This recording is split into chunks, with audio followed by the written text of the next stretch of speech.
गुरदास सिंह जी अगला सवाल है वो है कि वो भी तकरीबन इस तरह का सवाल है कि तुसी देखिया होना है कि जब दिवाली आती है तो साढ़े बहुत सारे बहुत गिनती जी कीर्तनी सिंह ने ना उस दिन शब्द चेचे तौर पर पढ़ेंगे दिवाली की रात दीवे बालियां। ਉਹਦੇ ਕੀ ਹੈ ਕਿ ਸਾਡੇ ਵਰਗੀ ਆਮ ਜਿਹੜੀ ਸੰਗਤ ਹੈ ਉਹ ਤੇ ਪ੍ਰਭਾਵ ਜਾਂਦਾ ਹੈ ਵੀ ਹਾਂ ਇਹ ਦੀਵਾਲੀ ਦਾ ਦਿਨ ਖਾਸ ਹੈ ਤੇ ਇੱਥੇ ਸਾਨੂੰ ਦੀਵੇ ਬਾਲਣੇ ਚਾਹੀਦੇ ਤੇ ਮੈਨੂੰ ਲੱਗਦਾ ਇਸੇ ਕਰਕੇ ਗੁਰਦੁਆਰਿਆਂ ਦੇ ਵਿੱਚ ਇੰਨੇ ਜ਼ਿਆਦਾ ਦੀਵੇ ਜਗਾਏ ਜਾਂਦੇ ਨੇ। ਆਪਾਂ ਦਰਬਾਰ ਸਾਹਿਬ ਦੀ ਗੱਲ ਛੱਡੀ ਉੱਥੇ ਤੇ ਖੈਰ ਲੱਖਾਂ ਦੀ ਗਿਣਤੀ 'ਚ ਹੈ।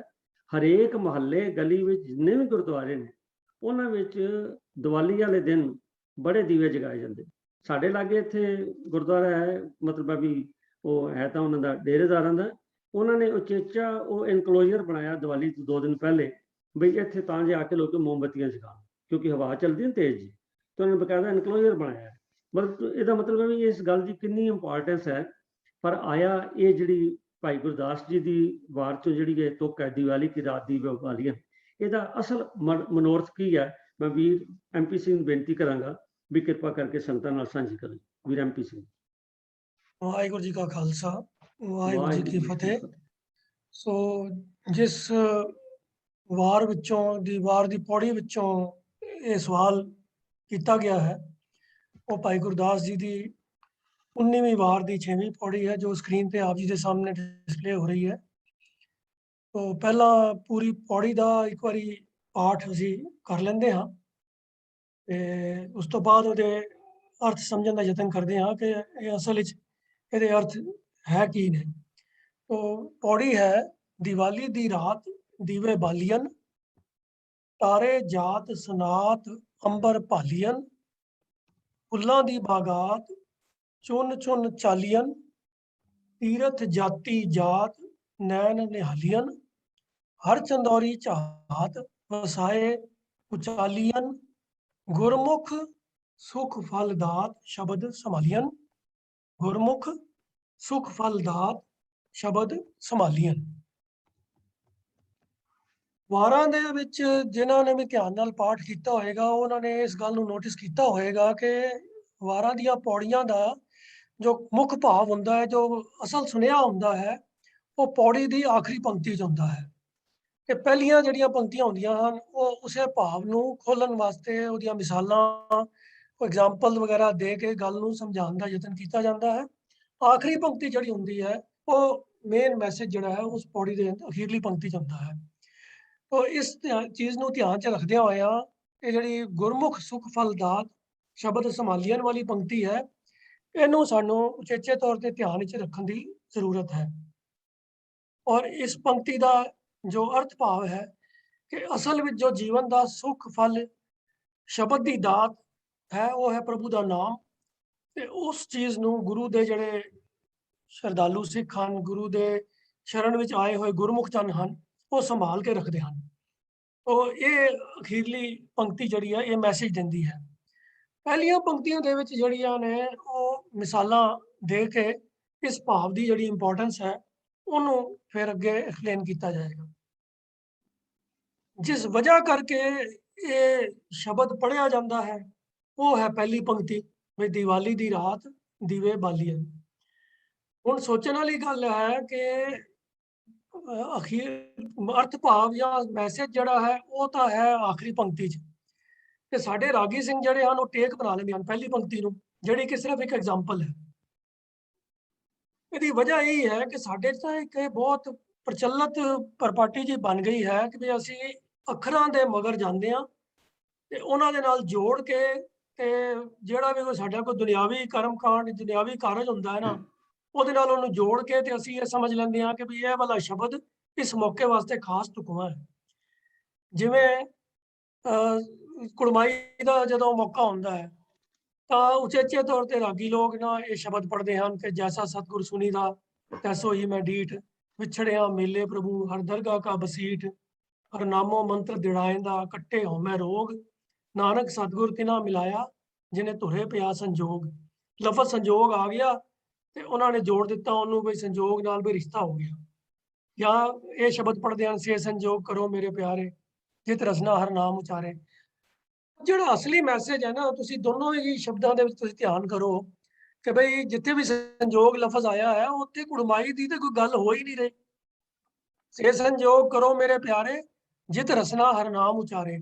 ਉੱਥੇ ਗੱਲ ਹੋ ਰਹੀ ਹੈ ਕਿ ਬਈ ਐਸਾ ਸਬੱਬ ਬਣਾਓ हे ਪ੍ਰਭੂ ਜੀ ਕਿ ਮੇਰੀ ਰਸਨਾ ਹਰ ਵੇਲੇ ਪ੍ਰਭੂ ਦਾ ਨਾਮ ਉਚਾਰਦੀ ਰਹੇ। ਹੁਣ ਉਹਦੇ ਚ ਕੁੜਮਾਈ ਦੀ ਕਿਹੜੀ ਗੱਲ ਹੈ? ਪਰ ਰਾਗੀਆਂ ਨੇ ਉਸ ਵੇਲੇ ਸਿਰਫ ਸੰਜੋਗ ਲਫ਼ਜ਼ ਦੀ ਵਰਤੋਂ ਕਰਨੀ ਹੈ।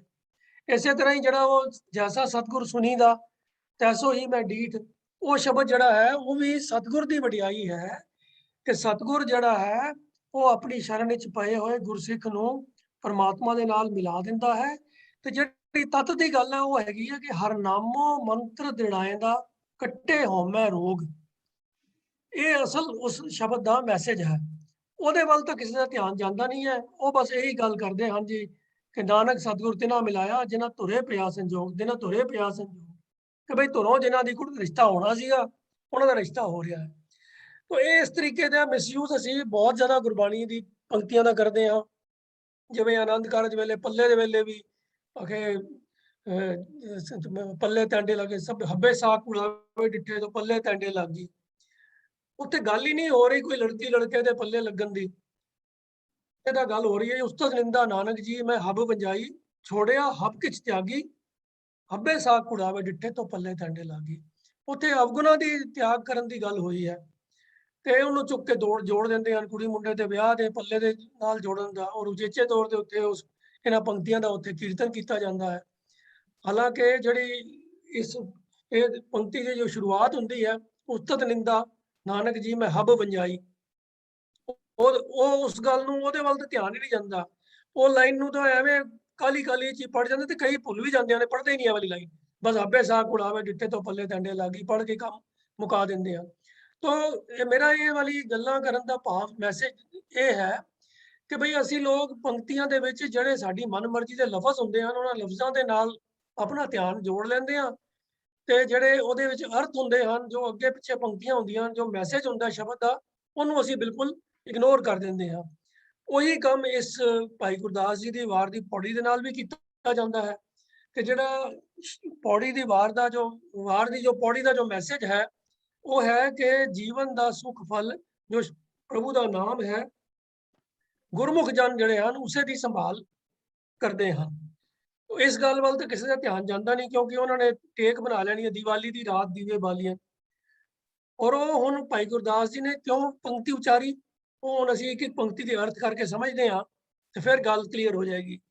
ਤੋ ਐਗਜ਼ਾਮਪਲਾਂ ਦੇ ਰਹੇ ਹਨ ਭਾਈ ਗੁਰਦਾਸ ਜੀ ਕਿ ਜਿਵੇਂ ਇਹ ਆਮ ਸਾਡੇ ਦੇਖਣ ਵਿੱਚ ਆਉਂਦਾ ਹੈ ਕਿ ਦੀਵਾਲੀ ਦੀ ਰਾਤ ਨੂੰ ਲੋਕ ਘਰਾਂ ਦੇ ਵਿੱਚ ਦੀਵੇ ਬਾਲਦੇ ਹਨ ਪਰ ਹੁੰਦਾ ਕੀ ਹੈ ਕਿ ਜਿੰਨਾ ਕੁ ਦੀਵੇ 'ਚ ਤੇਲ ਹੁੰਦਾ ਹੈ ਉਹਨੇ ਕੁ ਸਮੇਂ ਵਾਸਤੇ ਦੀਵੇ ਬਲਦੇ ਹਨ ਤੇ ਫਿਰ ਬੁੱਝ ਜਾਂਦੇ ਹਨ।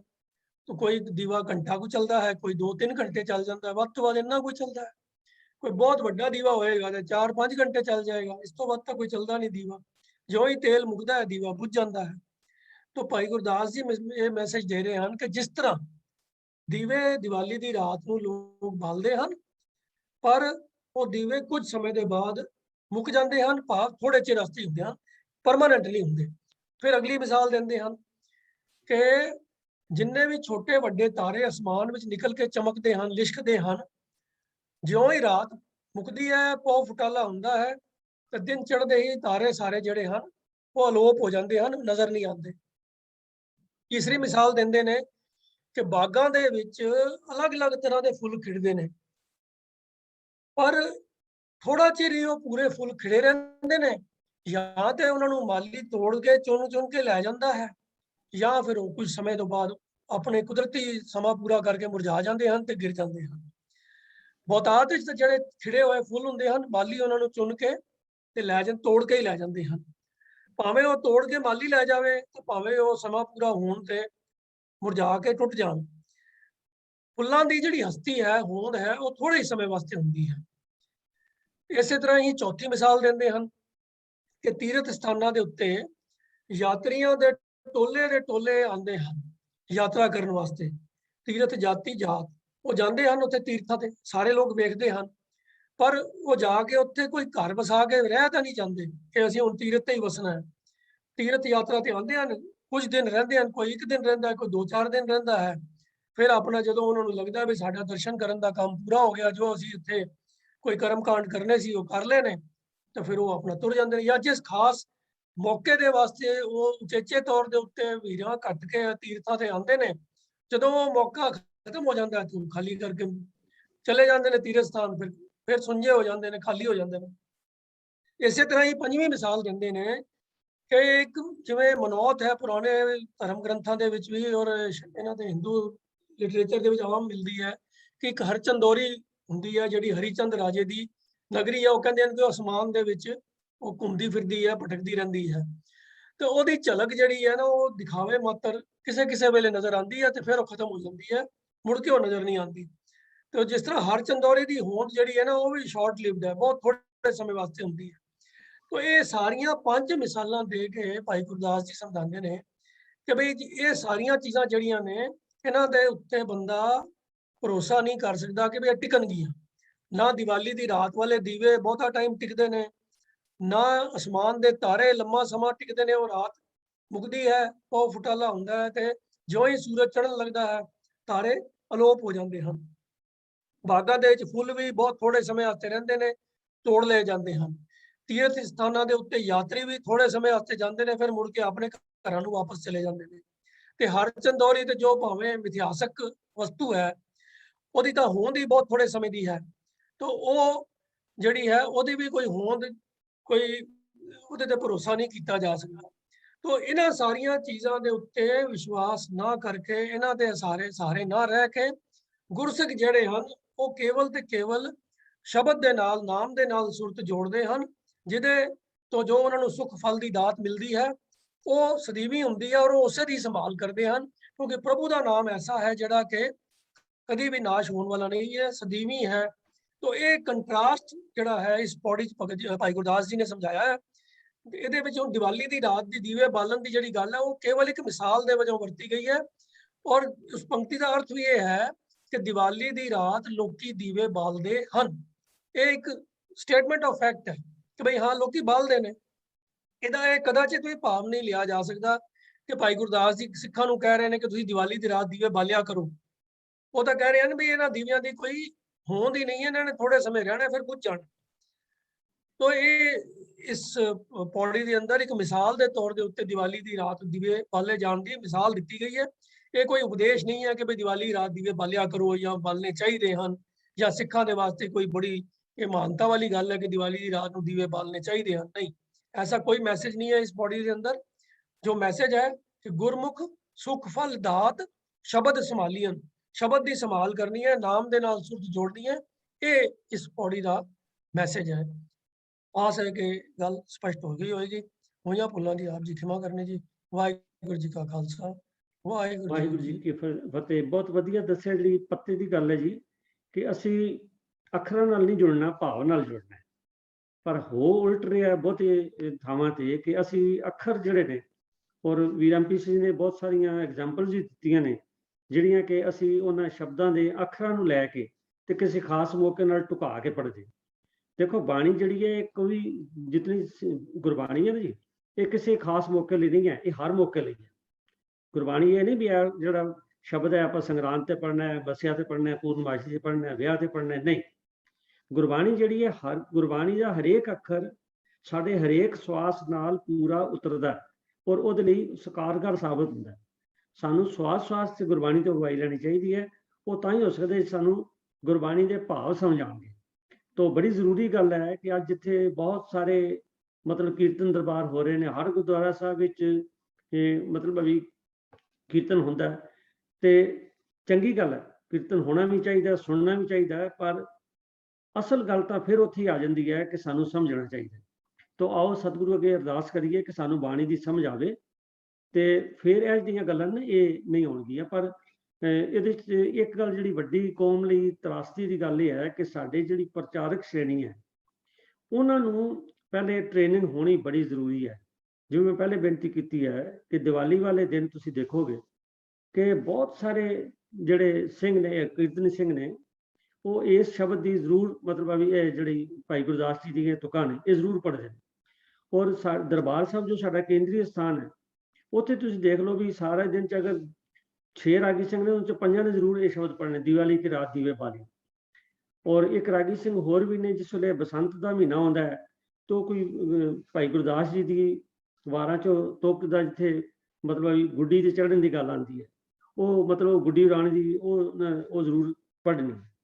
ਤੇ ਉੱਥੋਂ ਇੰਝ ਲੱਗਦਾ ਹੈ ਵੀ ਜਿਵੇਂ ਗੁੱਡੀਆਂ ਉਡਾਉਣ ਦੀ ਗੱਲ ਜਿਹੜੀ ਭਾਈ ਗੁਰਦਾਸ ਜੀ ਨੇ ਸਾਨੂੰ ਬਸੰਤ ਦੇ ਦਿਨਾਂ 'ਚ ਕਹੀ ਹੈ, ਜਦ ਕਿ ਉਹਦਾ ਵੀ ਅਰਥ ਜਿਹੜਾ ਉਹ ਬੜਾ ਡੂੰਘਾ ਔਰ ਹੋਰ।